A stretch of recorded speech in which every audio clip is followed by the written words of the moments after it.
Bueno, le doy gracias a Dios por permitirme estar aquí nuevamente sirviéndole y la oportunidad que me da de poder predicar su palabra.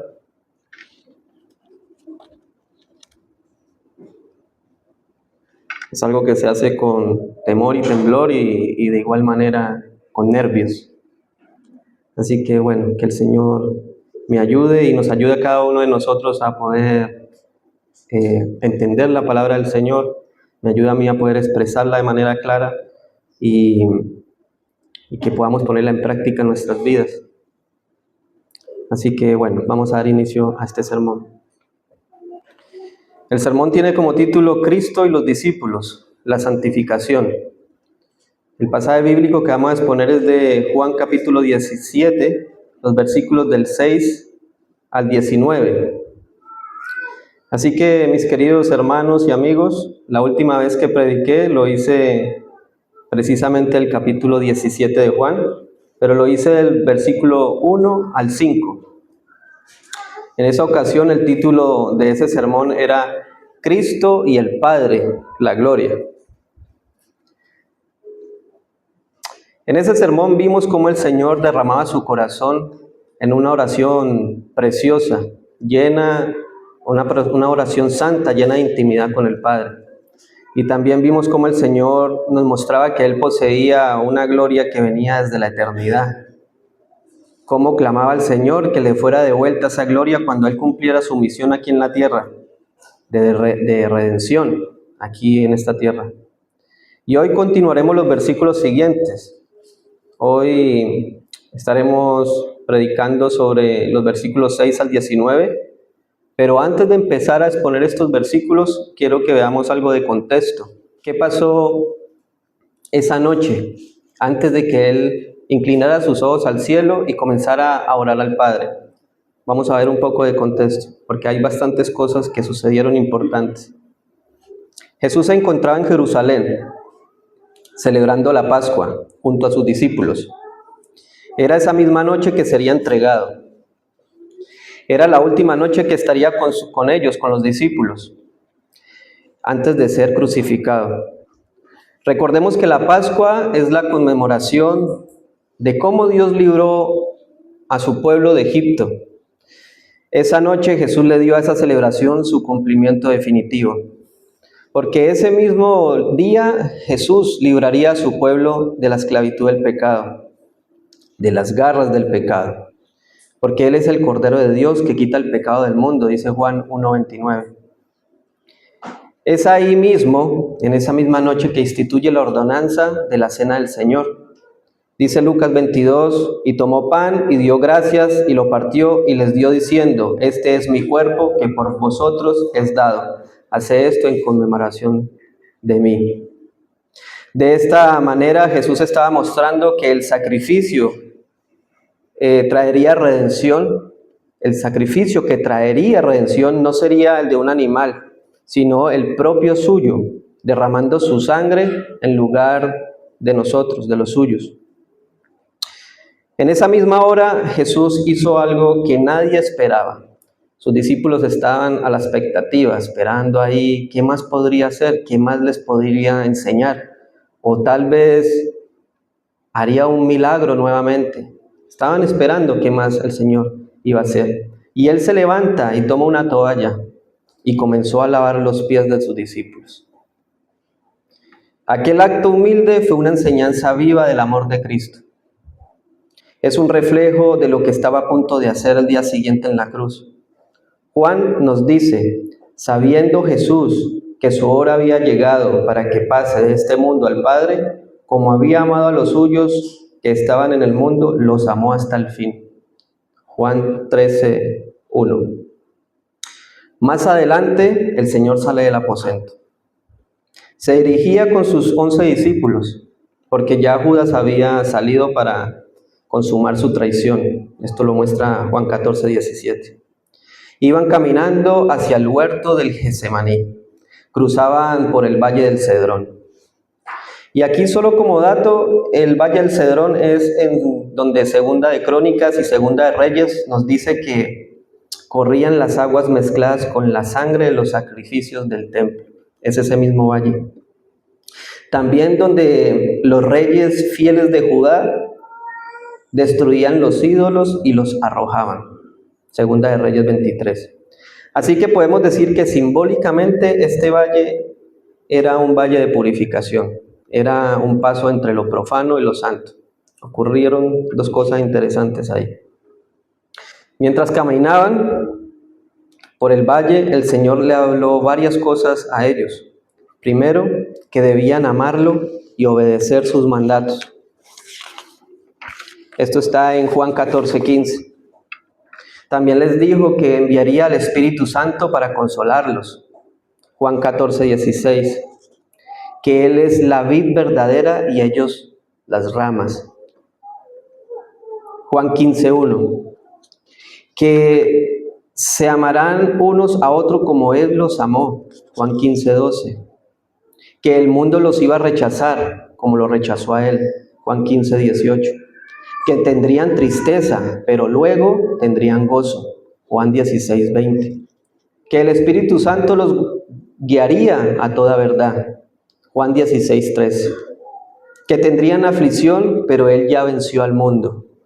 Juan 16:33. Hasta que un momento alzó sus ojos al cielo y oró la oración que tenemos aquí en el capítulo 17, la oración sacerdotal. Y es en este contexto que tenemos este capítulo, esta majestuosa oración del Señor. Así que, mis hermanos, los invito que ahora sí leamos los versículos que vamos a exponer esta mañana, pero también leamos todo, leamos desde el versículo 1 hasta el 19 para que entremos en contexto y recordemos un poco de lo que fue el sermón anterior. Y dice así, Juan 17, del 1 al 19. Estas cosas habló Jesús, y levantando los ojos al cielo, dijo, Padre, la hora ha llegado. Glorifica a tu Hijo para que también tu Hijo te glorifique a ti, como le has dado potestad sobre toda carne, para que dé vida eterna a todos los que le diste. Y esta es la vida eterna, que te conozcan a ti, el único Dios verdadero, y a Jesucristo, a quien has enviado. Yo te he glorificado en la tierra, he acabado la obra que me diste que hiciese. Ahora pues, Padre, glorifícame tú al lado tuyo, con aquella gloria que tuve contigo antes de que el mundo fuese. Ahora los versículos a exponer en este sermón. 6. He manifestado tu nombre a los que del mundo me diste. Tuyos eran y me los diste, y han guardado tu palabra. Ahora han conocido que todas las cosas que me has dado proceden de ti, porque las palabras que me diste les he dado, y ellos las recibieron, y han conocido verdaderamente que salí de ti, y han creído que tú me enviaste. Yo ruego por ellos, no ruego por el mundo, sino por los que me diste, porque tuyos son, y todo lo mío es tuyo, y lo tuyo mío. Y he sido glorificado en ellos, y ya no estoy en el mundo, mas estos están en el mundo, y yo voy a ti. Padre Santo, a los que me has dado, guárdalos en tu nombre, para que sean uno, así como nosotros. Cuando estaba con ellos en el mundo, yo los guardaba en tu nombre. A los que me diste, yo los guardé. Y ninguno de ellos se perdió, sino el hijo de perdición, para que la escritura se cumpliese. Pero ahora voy a ti, y hablo esto en el mundo, para que tengan mi gozo cumplido en sí mismos. Yo les he dado tu palabra, y el mundo los aborreció, porque no son del mundo, como tampoco yo soy del mundo. No ruego que los quites del mundo, sino que los guardes del mal. No son del mundo, como tampoco yo soy del mundo. Santifícalos en tu verdad. Tu palabra es verdad. Como tú me enviaste al mundo, así yo los he enviado al mundo. Y por ellos yo me santifico a mí mismo, para que también ellos sean santificados en verdad. Oremos.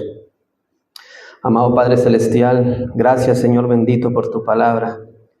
Gracias, Señor bendito, porque tenemos esta oración preciosa, Señor, donde podemos ver la unión, Señor, que tú tienes desde la eternidad con el Padre.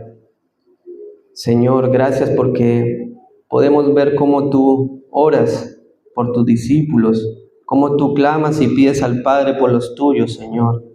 Y esto nos trae seguridad a nuestras vidas, pues lo que tú pides al Padre así será hecho, Señor. Gracias, Señor. Te pedimos que tu palabra obre en nuestros corazones y ayúdame, Señor, ayúdame. Te lo pedimos en el nombre de Cristo Jesús, nuestro Señor y Salvador. Amén. Jesús dirige su oración hacia sus discípulos y lo primero que el Señor revela es algo profundamente consolador. Aquellos 11 hombres que caminaban con Él en ese momento, hombres débiles, hombres pecadores, temerosos, hombres inestables, eran sin embargo hombres escogidos por el Padre y que habían sido entregados como regalo al Hijo. Versículo 6, he manifestado tu nombre a los hombres que del mundo me diste, tuyos eran y me los diste y han guardado tu palabra. Los discípulos no se hicieron discípulos por su propia voluntad, ni por su propio esfuerzo, ni porque fueran más espirituales que los demás, sino porque el Padre mismo los dio al Hijo, antes de que ellos hicieran algo, antes incluso de que entendieran quién era Jesús. Ya el Padre los había escogido y el Padre había decidido entregárselos al Hijo. Fueron escogidos, separados, apartados, entregados por pura gracia, no por mérito. Y esto nos enseña que la fe verdadera nunca viene del hombre, mis hermanos, sino de Dios. No nace de un corazón humano, sino del corazón del Padre.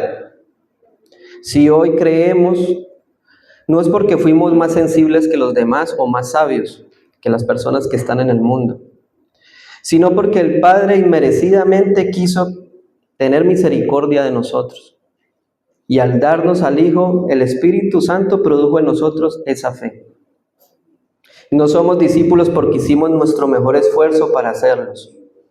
No somos discípulos porque somos discípulos porque el Padre nos ha dado al Hijo y por eso creemos, por eso seguimos creyendo hasta el día de hoy y por eso seguimos en Cristo hasta el día de hoy, no porque hayamos hecho absolutamente nada. Y cuando Jesús dice, y han guardado tu palabra, nos está mostrando que no fueron entregadas, la palabra de Dios no fue entregada por ser obedientes, sino porque fuimos obedientes porque primero fuimos entregados. No sé si lo logran entender. La obediencia es evidencia, no es la causa. O sea, la obediencia es el fruto, no la raíz. Por eso, mis hermanos, debemos de cuidarnos de pensar que somos discípulos porque nos hemos mantenido firmes, o porque hemos logrado perseverar, o porque hemos hecho lo suficiente para seguir adelante, porque hacemos infinidades de cosas en la iglesia. Porque ese pensamiento que es tan sutil solamente nos va a llevar a dos puntos muy peligrosos para nuestras vidas. Primero, al orgullo espiritual, cuando creemos que andamos bien por nuestras propias fuerzas. Y el segundo, a la desesperación, cuando fallamos y pensamos que ya no podemos levantarnos, que ya no tenemos perdón de Dios.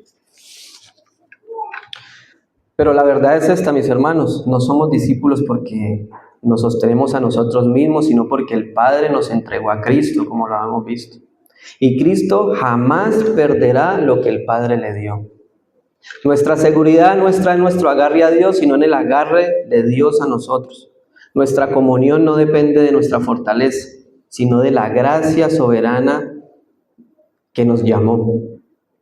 Nuestro caminar no descansa en nuestra fidelidad, sino en la fidelidad de aquel que comenzó la buena obra en nosotros. Así que no nos gloriemos en nuestras propias fuerzas. No nos gloriemos en nuestro desempeño. Reconozcamos que si Dios nos ha dado esta salvación, ha sido de pura gracia, mis hermanos. Y esa verdad nos humilla profundamente porque nos recuerda que no merecíamos absolutamente nada. Pero aparte de humillarnos, también nos trae consuelo. Porque si el Padre nos dio al Hijo, entonces nada ni nadie nos puede arrebatar de su mano. Esto es profundamente consolador para el creyente. Versículo 7 y versículo 8. Ahora han conocido que todas las cosas que me has dado pertenecen de ti, porque las palabras que me diste les he dado, y ellos las recibieron y han conocido verdaderamente que salí de ti, y han creído que tú me enviaste. Con estas palabras Jesús continúa mostrando la obra del Padre en sus discípulos. Él reconoce que mediante su enseñanza los discípulos han llegado a entender algo fundamental. Todo lo que Cristo tiene y todo lo que Cristo hace procede del Padre. No hay un Jesús, no hay en Jesús una agenda independiente, ni un propósito separado, ni un poder propio distinto al del Padre. Todo lo que Jesús manifestó, enseñó, todo lo que Jesús reveló, todo lo que Jesús entregó, venía directamente de Dios. Es decir, cuando los discípulos miraban a Cristo, estaban mirando la voluntad del Padre. Cuando escuchaban la palabra de Cristo, estaban escuchando las palabras o el mensaje directamente del Padre. Cuando veían la autoridad de Cristo, estaban contemplando la autoridad del Padre. Haber entendido esto era una evidencia clara de que la obra de Dios estaba siendo formada en ellos. El versículo 8 añade: las palabras que me diste les he dado y ellos las recibieron. Es decir, no solo comprendieron todo lo que Cristo tenía, todo lo que Cristo tenía, que todo lo que Cristo tenía procedía del Padre. No solamente comprendieron eso, sino que recibieron la palabra del Padre y la recibieron como palabra verdadera, como autoridad divina, como revelación celestial. Y al recibir estas palabras, Jesús dice: han conocido verdaderamente que salí de ti y han creído que tú me enviaste. La evidencia de la obra del Padre en sus corazones fue entonces doble. Entendieron que todo en Cristo viene de Dios y además creyeron que Cristo fue enviado por Dios. No fue un mero asentamiento intelectual, algo que dijeron: sí, lo creemos, lo entendemos y por eso lo creemos. Sino, como decía nuestro hermano en el estudio hace unos minutos atrás, es una convicción profunda en el mismo Dios que está obrando en sus corazones. No es algo intelectual. Debemos de meditar entonces. Este entendimiento no les nació de su inteligencia ni de sus capacidades espirituales, sino de la revelación que el Padre les dio por medio del Hijo.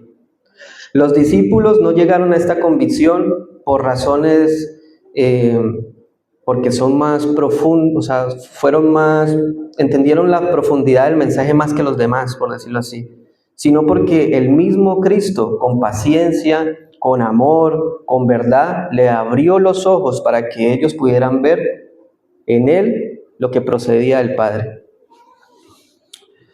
Y hermanos, eso también nos enseña que la verdadera madurez espiritual no consiste simplemente en adquirir conocimiento bíblico. Por más que leamos la Biblia, por más que estemos en seminarios, sino en reconocer que toda la gracia, todo el poder, toda la bendición, toda verdad viene de Dios. El discípulo verdadero no se atribuye a sí mismo la capacidad de comprender las Escrituras, sino que reconoce que su entendimiento, todo lo que entiende de Dios, de la palabra de Dios, es un regalo directamente del cielo. Es una obra que el Espíritu Santo hace en nosotros, el poder entender la Escritura, abrirnos los ojos. Esta afirmación de Jesús también tiene una aplicación urgente para nosotros como iglesia. Vivimos en tiempos donde muchos que dicen ser cristianos se acostumbran a separar a separar lo que Jesús enseña de lo que el Padre quiere. Algunos hablan de un Cristo amoroso y un Padre severo. No sé si lo han escuchado. Hablan de, yo creo en el Dios del Nuevo Testamento, pero el del Antiguo Testamento es muy rudo, muy severo. Otros abrazan las palabras de Jesús, pero ignoran la autoridad del Padre revelada en toda la Escritura. Sin embargo, Jesús declara que todo lo que Él recibió, tanto su misión como su palabra, tanto su autoridad como su gloria, procedían directamente del Padre. No podemos tener a Cristo sin aceptar al Padre. Es imposible. No podemos recibir el mensaje del Hijo mientras rechazamos la voluntad de Dios. No podemos abrazar la gracia de Cristo mientras ignoramos la justicia de Dios. El verdadero discípulo reconoce que Cristo y el Padre no están divididos, sino perfectamente unidos en propósito, obra y verdad. Por cierto, mis hermanos, durante el sermón van a estar expuestos a muchas preguntas. Este sermón va a tener preguntas para que pensemos en ellas y nos vamos reflexionando en ellas. Va a haber muchas preguntas. Y aquí es donde entra una de las preguntas. ¿Has recibido verdaderamente esta revelación del Padre? ¿Has creído verdaderamente en el Hijo de Dios? No solo de palabras, sino con una fe que te lleva a obedecer. Porque el que cree, obedece. Y el que obedece demuestra que ha entendido que todo lo que Cristo enseña viene del Padre. El que dice creer, pero vive contrario a la voluntad de Dios, no ha comprendido todavía esta verdad gloriosa. Muchos dicen, yo creo en Jesús, pero viven como si sus palabras fueran opcionales. Es una opción obedecerlo, no es algo que tengo que hacer. Reconocen al Salvador, pero ignoran su señorío. Levantan las manos para adorar, pero cierran sus oídos cuando Cristo exige obediencia. Así que, queridos, si tú todavía no obedeces a Cristo, ¿puedes realmente decir que estás obedeciendo la voluntad de Dios revelada en las Escrituras? ¿O tienes algo por ahí todavía a la luz de las Escrituras que te mantiene en desobediencia, que te mantiene todavía resistiéndote a la palabra de Dios? Por eso, mis hermanos, esta declaración del Señor debe llevarnos a una exhortación amorosa pero firme. Si todo en Cristo procede del Padre, no podemos seguir viviendo como si sus palabras fueran una sugerencia. Versículo 9 y versículo 10. Yo ruego por ellos, no ruego por el mundo, sino por los que me diste, porque tuyos son.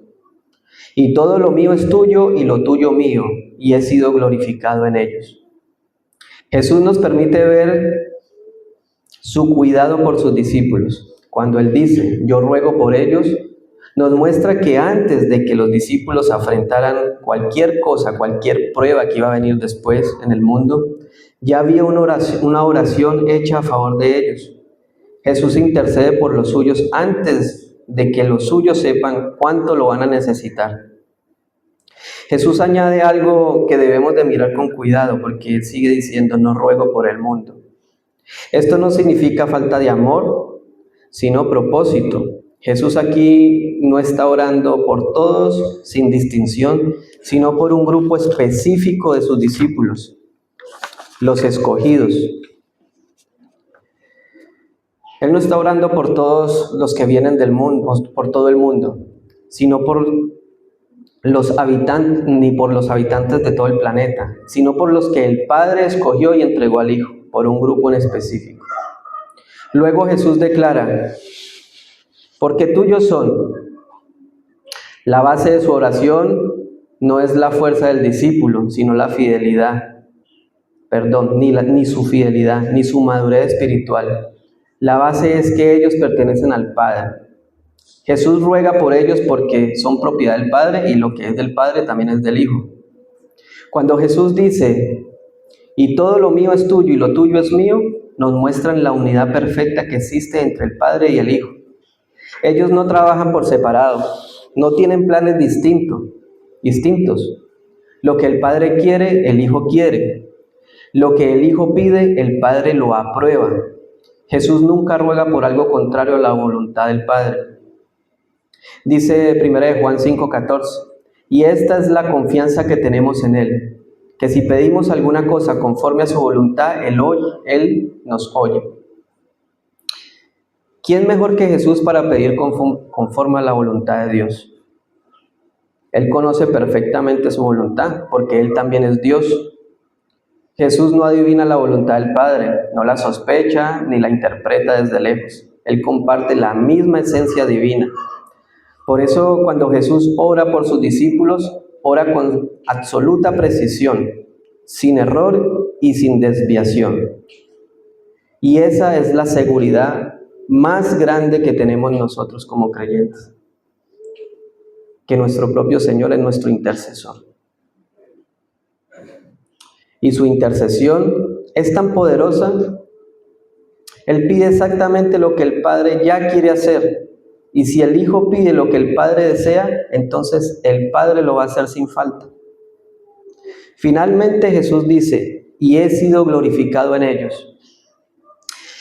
Y esto sorprende, porque si miramos a los discípulos en ese momento, estaban lejos de ser ejemplos perfectos. Eran hombres temerosos, débiles, a punto de abandonarlo. Y aún así Jesús afirma que en ellos Él ya ha sido glorificado. Cristo ve la obra que ya comenzó en ellos y también la obra que va a terminar en ellos. Jesús no ve solo la debilidad presente de ese momento, Él ve el futuro. Él ve en sus discípulos la santificación de ellos hasta el día de Jesucristo. Así que pregunta para nosotros, si Jesús ora por sus discípulos, ¿puedes decir que tú eres uno de ellos? ¿Hay señales en tu vida de que eres un discípulo de Cristo? ¿Hay algo que muestre que Cristo está siendo glorificado en ti? No hablo de perfección, pues es imposible, ¿verdad? El único perfecto es Él, sino de evidencia. Evidencia de amor por la palabra de Dios, como por ejemplo. Evidencia de no ser ingratos con los medios de gracia que Él nos da. Evidencia que podamos mostrar cuando luchamos contra el pecado. Evidencia que podemos mostrar cuando deseamos obedecer su palabra. Evidencia cuando tenemos ganas de dejar la soberbia y el maltrato a tu hermano con palabras hirientes. Evidencia cuando mostramos un arrepentimiento sincero. Y también debemos de preguntarnos, ¿estamos descansando en nuestra propia fuerza o en la intercesión del Hijo? Porque si Jesús pide al Padre que nos sostenga y lo pide con completa unidad con la voluntad divina, entonces si eres un verdadero discípulo de Cristo, el Espíritu Santo que mora en ti te preservará hasta el final. Por eso, amada iglesia, si somos de los que el Padre dio al Hijo, vivamos como tales. Vivamos confiando en la intercesión de Cristo. Vivamos caminando con la certeza de que el Padre nos guardará.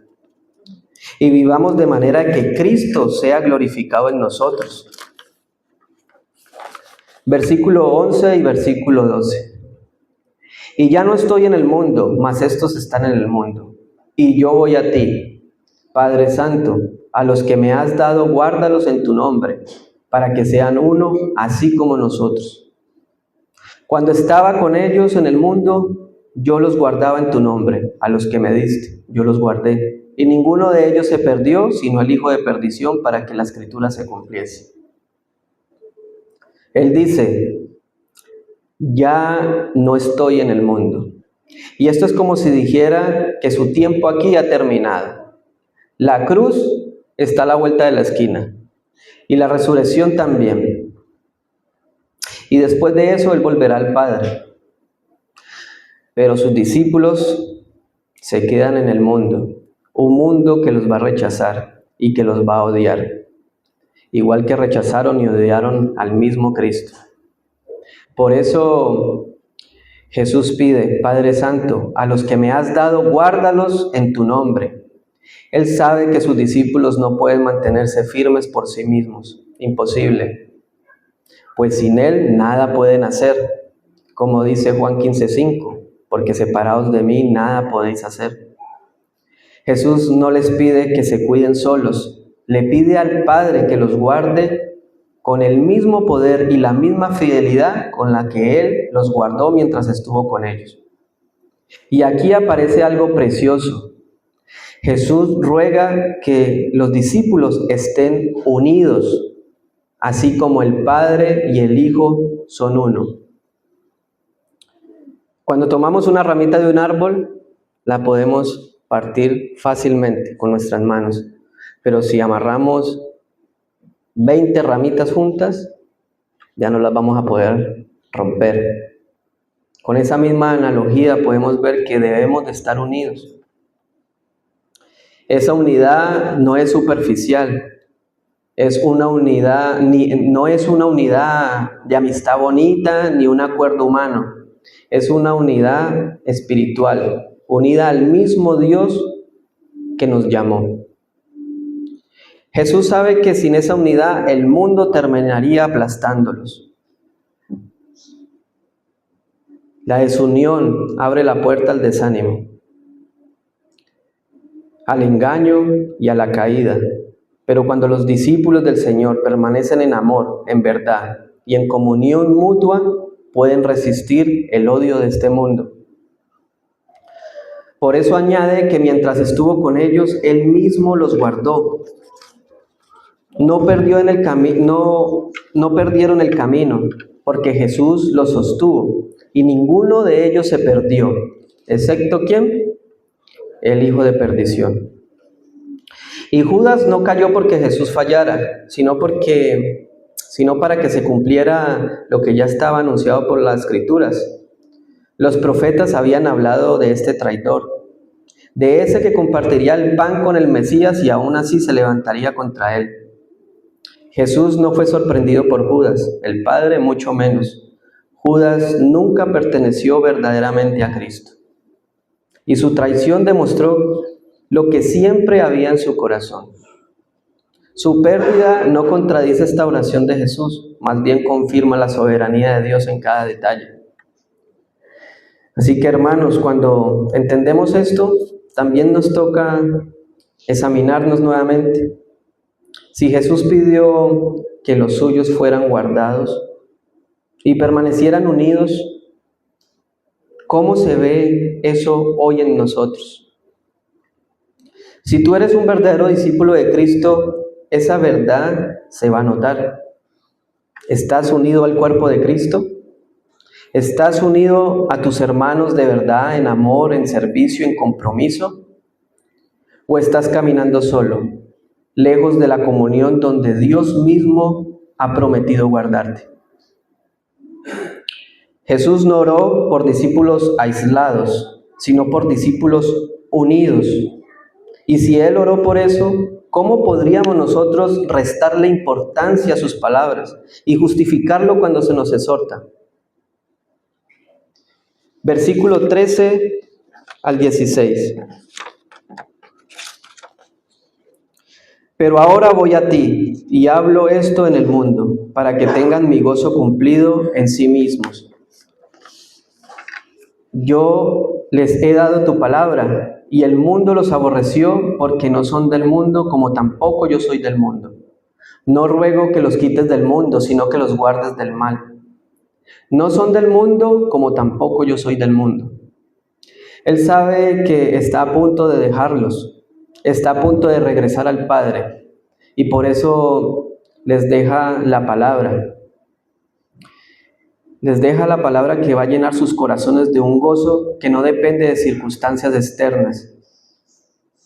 Es como si Él dijera: Padre, mientras estuve con ellos, les di todo lo que necesitaban para vivir con una alegría que llenara sus corazones. Ahora hablo esto para que ese gozo siga siendo completo aun cuando yo ya no esté aquí con ellos físicamente. Estoy parafraseando.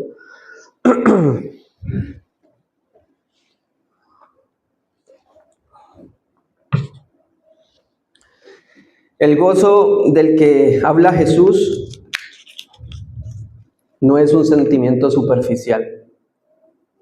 Es la seguridad de saber que pertenecemos a Dios, que hemos sido salvados por su gracia y que estamos siendo cuidados por su mano poderosa. Ese es el gozo. Hermanos, ¿no esta es también nuestra mayor alegría? ¿No es esta también nuestra mayor alegría? ¿Nuestro mayor gozo? Debería de serlo, ¿verdad? Porque tenemos su palabra, tenemos su presencia, tenemos su promesa, tenemos su verdad.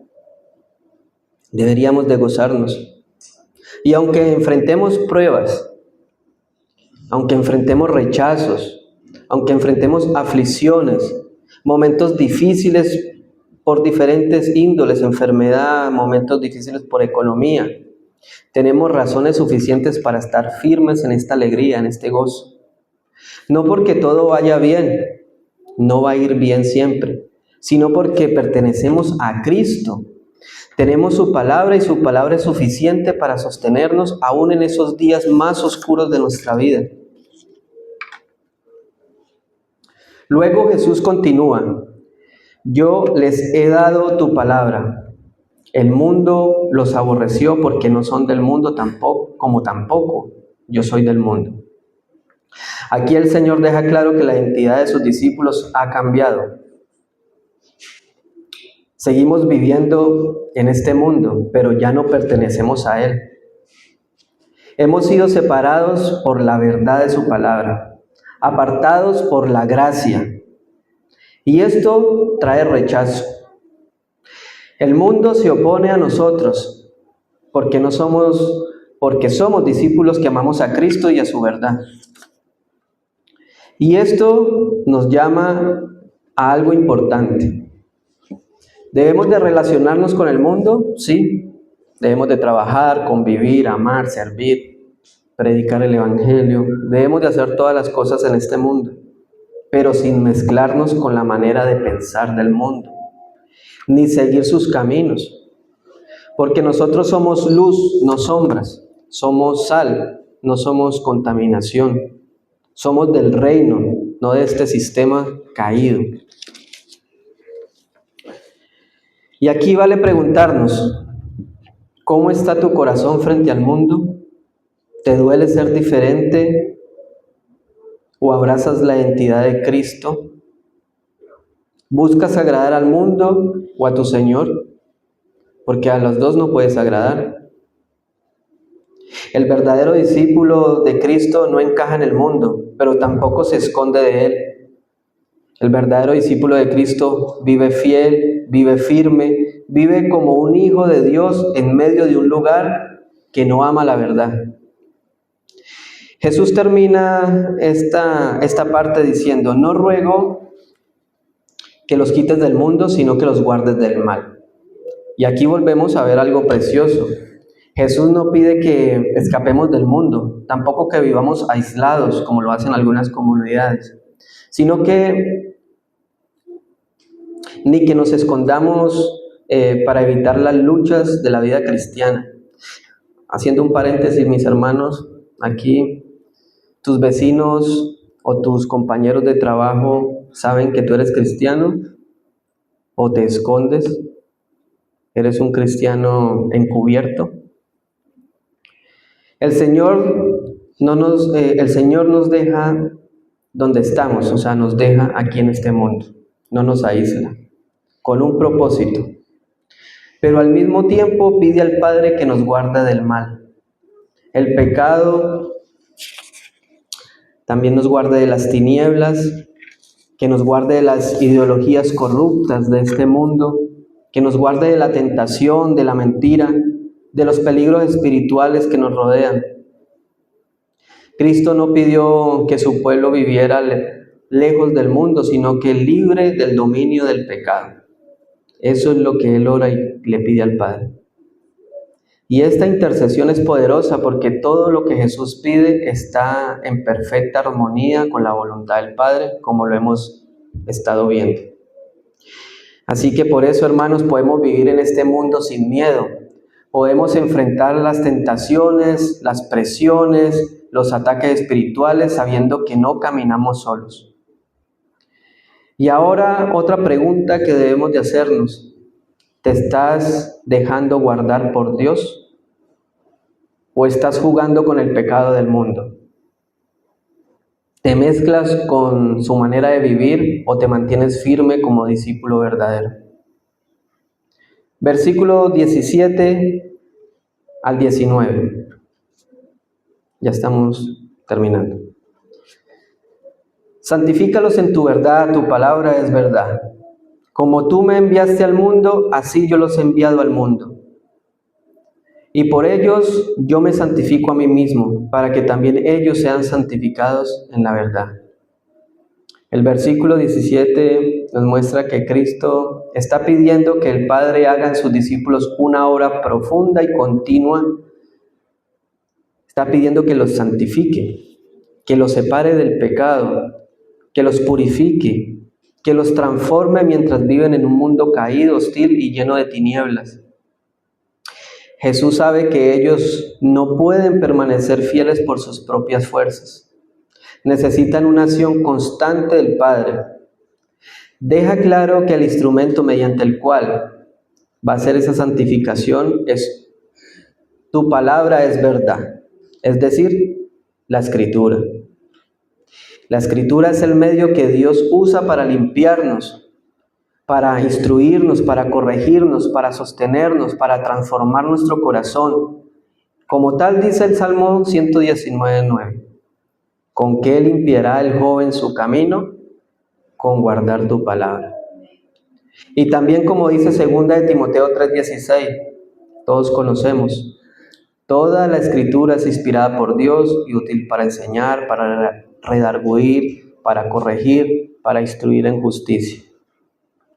Cristo no pide que seamos sacados del mundo, sino que transformados en medio de este mundo, que seamos santificados en medio de este mundo de tinieblas. Y esa transformación ocurre mediante su palabra. En un mundo lleno de confusión, engaño, corrupción, la palabra actúa como un cincel que va formando a la imagen de Cristo en nuestros corazones. Y la pregunta que se levanta ahora es, ¿estás dejando que la palabra de Dios te santifique verdaderamente o la lees todos los días superficialmente? Un discípulo genuino no solo visita la Biblia, sino que vive en la Biblia. La ama, la atesora y se somete a ella. La evidencia también se ve en su comunión con la iglesia. Si eres un verdadero discípulo de Cristo, se verá en que estás unido a tus hermanos, que perseveras en la congregación, que amas la unidad de la iglesia y la vida comunitaria. Pues esto es lo que manda el Señor a través de su palabra. Luego, en el versículo 18 se nos dice, como tú me enviaste al mundo, así yo los he enviado al mundo. Aquí nos enseña que la misión de los discípulos no es algo secundario ni es algo opcional. Así como el Padre envió al Hijo con un propósito, con una autoridad y con un mensaje que debía ser proclamado, así también Jesús envía a los suyos, a sus discípulos. No somos turistas en este mundo, somos testigos, no somos espectadores, somos embajadores del reino de Cristo. ¿Recuerdan el sermón pasado? El pastor Obed hablaba de esto, somos embajadores de Cristo. Pero Jesús no nos envía desarmados, nos envía con la palabra que nos santifica. La misión es seria, la misión también es contracultural y muchas veces se vuelve peligrosa. En este mismo momento está siendo peligrosa en otras partes del mundo, pero es una misión gloriosa. Él nos envía a un mundo que ama las tinieblas y por eso necesitamos estar saturados de la verdad de Dios para no caer ni desanimarnos. Como dice Mateo 5:14, vosotros sois la luz del mundo. Y la pregunta ahora es, ¿estás viviendo como alguien enviado por Cristo o simplemente como alguien que vive para sus propias cosas? Y finalmente, el versículo 19 dice: y por ellos yo me santifico a mí mismo, para que también ellos sean santificados en la verdad. Aquí Jesús explica el fundamento de toda nuestra santidad. Él se santifica en el sentido de que se consagró plenamente en la voluntad del Padre, obedeciendo perfectamente, entregándose como sacrificio santo, puro y sin mancha en la cruz, para la salvación de su pueblo. Y eso es lo que hace posible de que nosotros podamos ser santificados. Nosotros somos santificados porque Él se ofreció a sí mismo en perfecta santidad. Nuestra santificación fluye de su sacrificio. Por eso la Escritura dice en Hebreos 10:10, en esa voluntad somos santificados mediante la ofrenda del cuerpo de Jesucristo, hecha una vez y para siempre.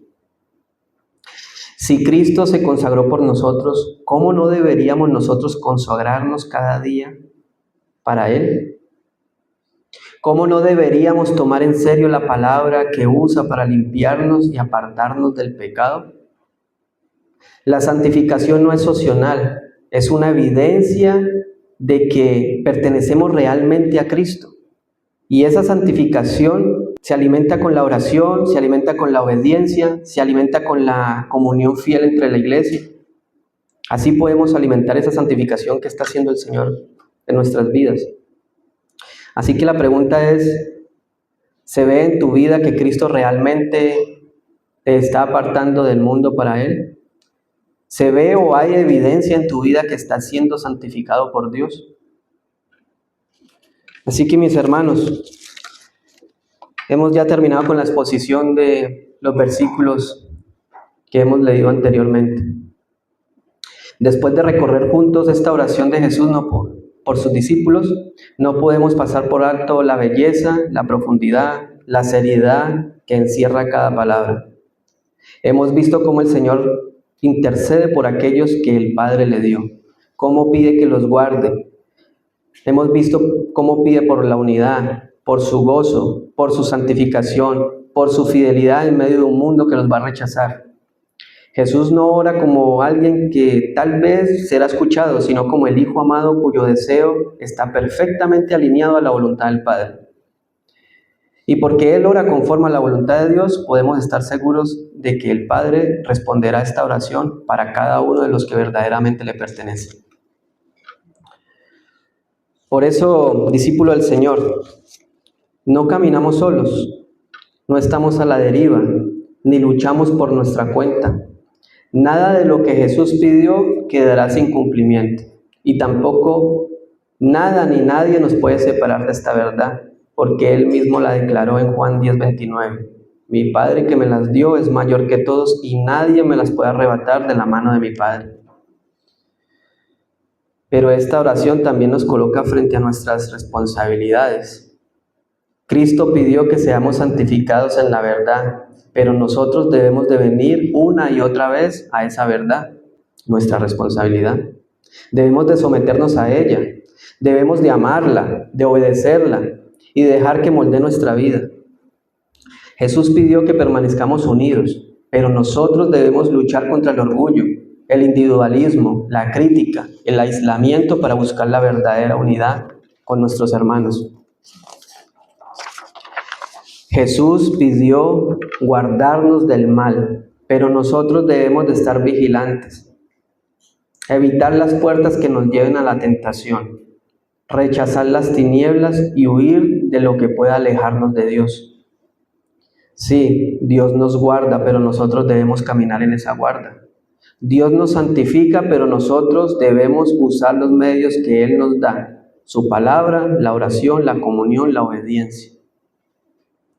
Como Filipenses 2, del 12 al 13 dice, ocupaos en vuestra salvación, escuchen bien, ocupaos en vuestra salvación, con temor y temblor, porque Dios es el que en vosotros produce así el querer como el hacer por su buena voluntad. Esa es la realidad del discípulo. Dios obra y nosotros respondemos a esa obra. Por eso, si tú eres discípulo de Cristo, esta oración debe de despertarte, animarte, pero también confrontarte. Pregúntate, ¿estoy viviendo como alguien que ha sido apartado del mundo? ¿Estoy dejando que la palabra me transforme? ¿Estoy abrazando mi llamado como discípulo? ¿Estoy buscando la unidad de mis hermanos? ¿Estoy confiando en que el Padre me guarda del mal? ¿Estoy viviendo como alguien apartado para Dios o como alguien que aún ama demasiado lo que este mundo ofrece? Recuerda que Jesús declara en Juan 15:19, si fuerais del mundo, el mundo amaría lo suyo, pero como no soy del mundo, por eso el mundo los aborrece. Si el mundo no te incomoda, si no te rechaza, si no te tienta, si no te ofrece sus migajas, probablemente estás viviendo como alguien que ya no pertenece al Señor, o sea, que todavía no pertenece al Señor, sino al mundo.